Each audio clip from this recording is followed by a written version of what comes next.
and welcome to How to Hold a Crocodile. This is episode 3. Yes, I've made it this far. I've continued going and I'm now on to the difficult third album.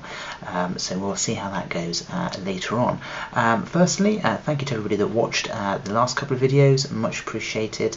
I didn't actually think anybody would watch them, so thank you to those that did, and also thank you to the person that has voted a thumbs up to the last one and also the one before. If you are the same person, brilliant, you are now my new best friend.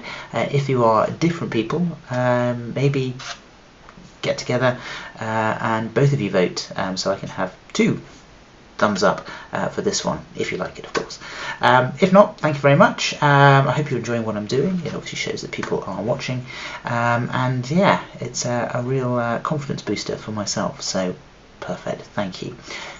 So, what are we going to be up to this time? Well, after the last video's extravaganza that we did, I didn't quite know where to go from there. So I got out the old trusty book, as we have here, same book, always on the same book, and was just flicking through it. And a few little things came to attention which I really wanted to try out. One of them was yes, well, basically it was how to cure a hangover. However, my wife turned around and said, no, you're not doing that. You're not going to get drunk just to put it on the video, just so you can prove that your hangover cure works. That is not science, that is not decent. We'll beg to differ on that one, but I might return to it in future episodes, just in case. How to solve a divorce is not actually covered in How to Hold a Crocodile. I have looked, so we'll see how that goes. But what I did notice as I was flicking through is there's an awful lot of advice based from the Orient. A lot of Chinese type advice and also Japanese type advice, which sort of caught my eye. And I'm quite a big fan of Oriental and Asian culture, Japanese in particular. So I was looking through them and I found 3 which looked really quite interesting. The first one was located on page 37, next to an article on how to bring in a boar's head, which I did suggest might be quite a good fun one to do, but again, practicalities wise, it's a bit impractical. Firstly, I don't know where I'm going to get 60 guests to be able to feed from it. I'm not sure I know 60 people, and also most of the butchers that I spoke to about it were not overly keen on cutting up a pig's head just for this video, so again, might return to it in future. But next on page 37 I said is how to bow Japanese style. Could be quite good, could be quite fun, so I thought maybe do that one. Another one which was quite interesting, which was how to win at pachinko, I think it is, which is a Japanese pinball machine type thing. It's based on a bagatelle type game from Europe, and if you've ever been to Japan, it's sort of you pull it and balls fly around all over the place, bumping into things and falling into holes, a bit like boarding school, I suppose, lots of balls banging around.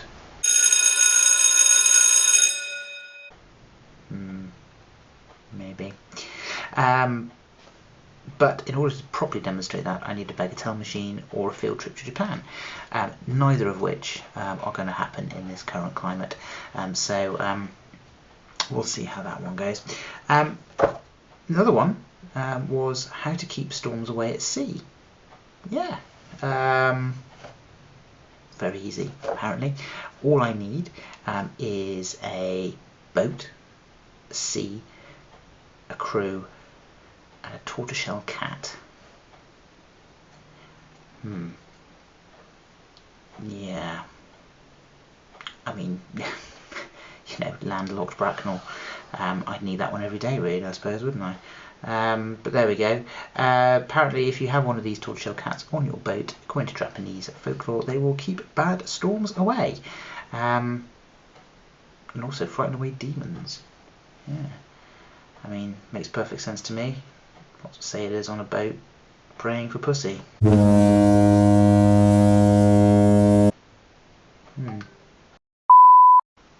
Okay, so I thought, sticking with the Japanese theme, it might be a good idea to first of all give you some funky facts about Japan, which I think are particularly interesting, and also that I have gained completely at random from the internet. Yeah, just typing in facts about Japan proved interesting, to say the least. But here are 4 of the more interesting and surreal ones, which I picked out. Thanks to Google, which is that bastion of truth, I am sure these are 100% true. So, starting with number 4 and counting down. So, number 4. It was illegal in Japan to conduct late-night dancing until 2015. This was a World War II law that was finally repealed then. Before that, you could be arrested for dancing in a nightclub after the sun went down. Number 3. Apparently, nearly all the smartphones and phones regularly are sold waterproof in Japan because people use them in the bath and shower. A survey conducted in 2019 found that 95% of all phone users that had a camera used them in the bath or the shower regularly. So that could make some interesting Zoom calls, I'm sure. Number 2.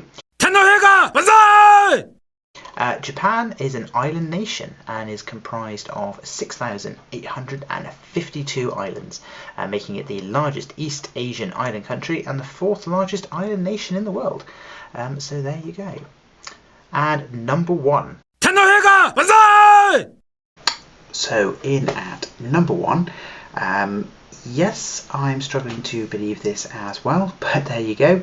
It seems that Japan has a festival devoted entirely to the worship and preservation of the noble phallus.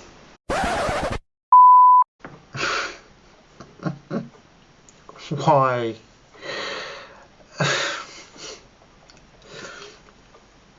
Okay, I shouldn't be too surprised, I suppose.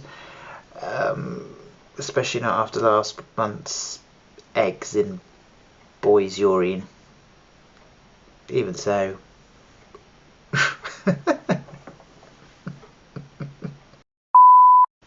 Okay, so like with the eggs in urine, I looked into this and I contacted a friend of mine who's been to Japan to see if this was actually a thing or if it was just more something that the internet has basically made up, because that never happens.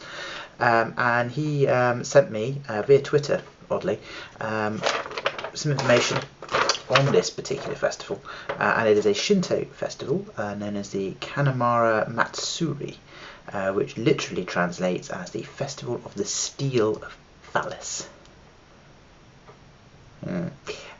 It's celebrated in the city of Kawasaki on the first Sunday in April, so that would have been at the time of recording last week. Oddly, around about Easter. Yeah, makes sense, I suppose. Bringing new life into the world? Yeah, anyway, apparently the origin of the festival comes from an old Shinto fable, and according to this, that a demon once hid in the private parts of a goddess and then proceeded to bite off her 2 suitors' penises. It sounds a bit like a horror film I think I watched.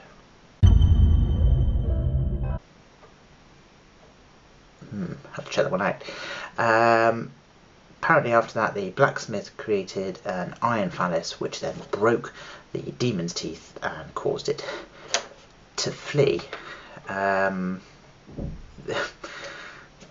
Yeah, this is a lot of high school flashbacks at this moment in time.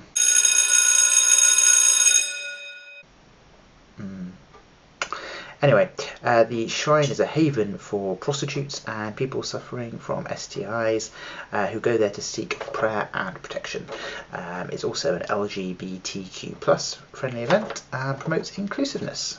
So that is a good thing, if anything else. Apparently the money raised from the festival each year goes to HIV research. So that is good.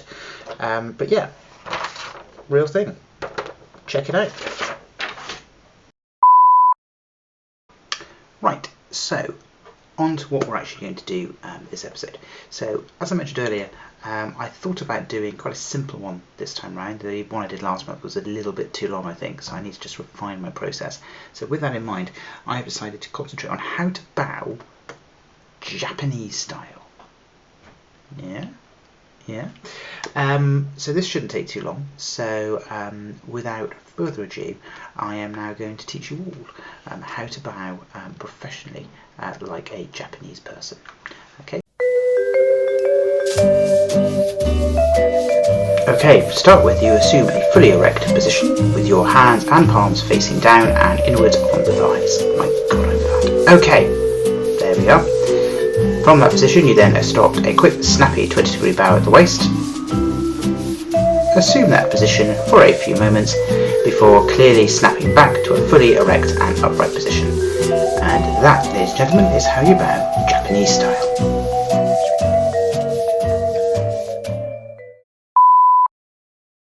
Right, well, there you have it. How to bow. Who'd have thought it? So, that's it. That really is it. Thank you for watching. It's been an interesting episode, to say the least. I've certainly learned a few things. I hope that you have as well. If you liked it, sub to the channel would be brilliant. Or as the Japanese say, genki, which I believe is good. And now I've probably opened myself up to a complete torrent of abuse from people who actually can speak Japanese, telling me that it actually does not mean what I think it does. Anyway, until next time, my name is Chris, this is How to Hold a Crocodile, and I am signing off one more time. See you next time. Thank you very much.